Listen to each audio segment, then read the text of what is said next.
मांडर विधानसभा उपचुनाव के लिए वोट डाले जाएंगे। लिहाजा चुनाव प्रचार के आखिरी दिन तमाम प्रत्याशियों ने अपनी पूरी ताकत झोंक दी है।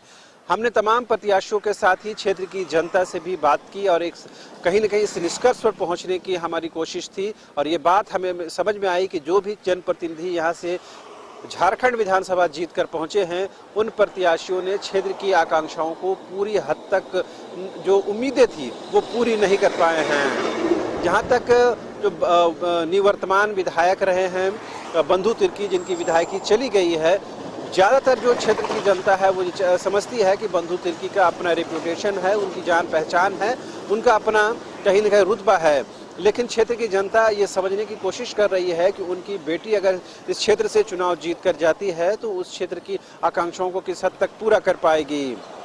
जहां तक बीजेपी का सवाल है और उसके उम्मीदवार गंगोत्री कुजूर का सवाल है, तो पिछली बार पार्टी ने उन्हें अपना उम्मीदवार नहीं बनाया था। जिसे उम्मीदवार बनाया था देव कुमार धान, वो इस बार कहीं न कहीं जो ओवैसी की जो पार्टी है AIMIM, उसके कहीं न कहीं तायद करके क्षेत्र चुनावी मैदान में है और वो कहीं न कहीं जीत का दावा कर रहे हैं।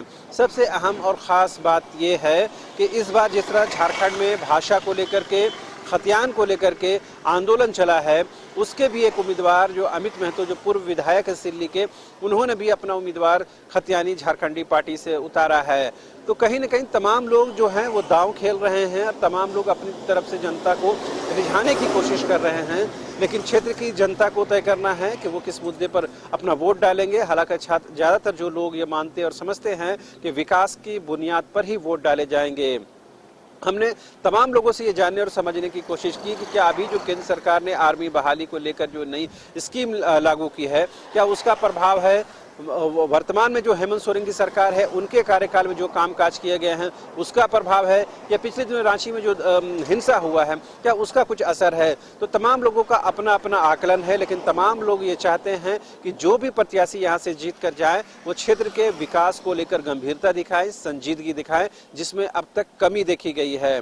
उम्मीद की जानी चाहिए कि जो भी उम्मीदवार यहाँ से जीत कर जाएं, कम से कम क्षेत्र की आकांक्षाओं को पूरा करने के लिए अपना पूरा जोर लगाएं, क्योंकि उनके पास काम करने के लिए ज्यादा समय नहीं है। 2024 में फिर से उनको विधानसभा चुनाव फेस करना है, लिहाजा उससे पहले उनका लिटमस टेस्ट है। कैमरा पर्सन हृदय के साथ मांडर विधानसभा क्षेत्र से शाहनवाज। मांडर उपचुनाव के लिए 23 जून को वोट डाले जाएंगे। इससे पहले तमाम पोलिंग पार्टियां और सुरक्षा बलों के जवान अपने अपने स्थानों पर पहुंच गए हैं। बेड़ो प्रखंड के एक ऐसे ही मतदान केंद्र में मौजूद सुरक्षा बलों और पोलिंग पार्टियों का जायजा लिया हमारे सहयोगी सहनवाज ने। विधानसभा उपचुनाव के लिए 23 जून को वोट डाले जाएंगे, लिहाजा तमाम जो पोलिंग पार्टियां हैं, सुरक्षा बलों के जो जवान हैं, वो तमाम पोलिंग स्टेशनों में पहुंच गए हैं। इस वक्त हम मौजूद हैं मांडर विधानसभा क्षेत्र के खुखरा पंचायत के बेड़ो प्रखंड में। रांची से नजदीक का ये इलाका है, लिहाजा तमाम जो पोलिंग पार्टियां हैं वो देख पाएंगे तस्वीरों के माध्यम से। वो तमाम जो लोग हैं वो यहाँ पहुंच चुके हैं, क्योंकि कहीं न कहीं सुरक्षा के खास इंतजाम किए जाते हैं। फ्री एंड फेयर यानी पारदर्शी तरीके से इलेक्शन हो, इसकी हर मुमकिन कोशिश की जाती है। यही वजह है कि तमाम तरीके से सुरक्षा बलों की तैनाती की जाती है। तस्वीरों के माध्यम से आप देख पाएंगे कि किसी प्रकार के अगर कोई सिक्योरिटी में कोई थ्रेट हो, उसके इंतजाम हैं वो खासतौर पर यहाँ किए गए हैं।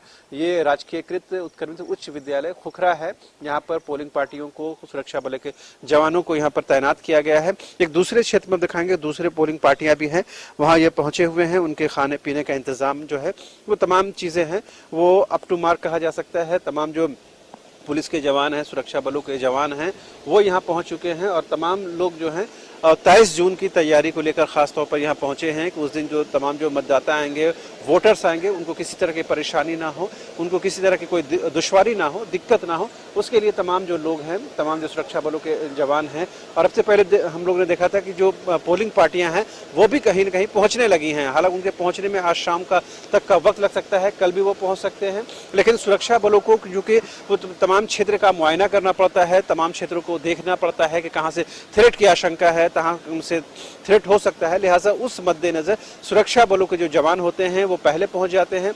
इसीलिए इस खुखरा पंचायत में जो सुरक्षा बलों के जवान की तैनाती सुबह से ही हो गई है और तमाम लोगों ने अपना जो पोजीशन है, अपना जो मोर्चा है वो संभाल लिया है। तो ये उम्मीद की जानी चाहिए कि 23 जून को जब मांडर विधानसभा क्षेत्र के जो मतदाता है वोट करने जब जाएंगे तो वो फ्री एंड फेयर तरीके से, यानी पारदर्शी तरीके से चुनाव मतदान कर पाएंगे, क्षेत्र के विकास को ध्यान में रखते हुए मतदान कर पाएंगे। लिहाजा उसके लिए कहीं न कहीं सुरक्षा बलों के जवान हो या फिर पोलिंग एजेंट हो, वो हर मुमकिन कोशिश करते हैं कि उनको किसी तरह की कोई दुश्वारी ना हो, परेशानी ना हो। इसके लिए चुनाव प्रचार भी किया जा रहा है। इलेक्शन कमीशन की तरफ से भी जो गाइडलाइंस है उसका भी पालन किया जाता है। तो हमारी भी ये कोशिश थी कि बेड़ो प्रखंड के इन क्षेत्रों का जायजा लिया जाए और समझा जाए कि आखिर क्या कुछ स्थितियां बनी हुई हैं। तो हम लोगों ने जहां प्रत्याशियों से बात की, मतदाताओं से बात की, वहां कहीं न कहीं हम पोलिंग बूथ में भी पहुंचे हैं और यहां ये जानने और समझने की कोशिश कर रहे हैं कि यहां क्या कुछ स्थिति है। तो हम ये देखकर मुतमईन हैं और कहीं न कहीं आशान्वित हैं कि यहां पर फ्री एंड फेयर इलेक्शन कराने को लेकर के निर्वाचन आयोग ने तमाम तैयारियां की हैं। अब लोगों से सिर्फ और सिर्फ एक ही अपील है कि वो बड़ी संख्या में निकले, अपने घरों से, अपने गाँव से, अपने पंचायतों से निकले और अपने मताधिकार का प्रयोग करके एक बेहतर उम्मीदवार का चयन करे ताकि मांडर के विकास को आगे बढ़ाया जा सके और क्षेत्र का विकास सुनिश्चित किया जा सके। कैमरा पर्सन हृदय के साथ बेड़ो प्रखंड से शहनवाज।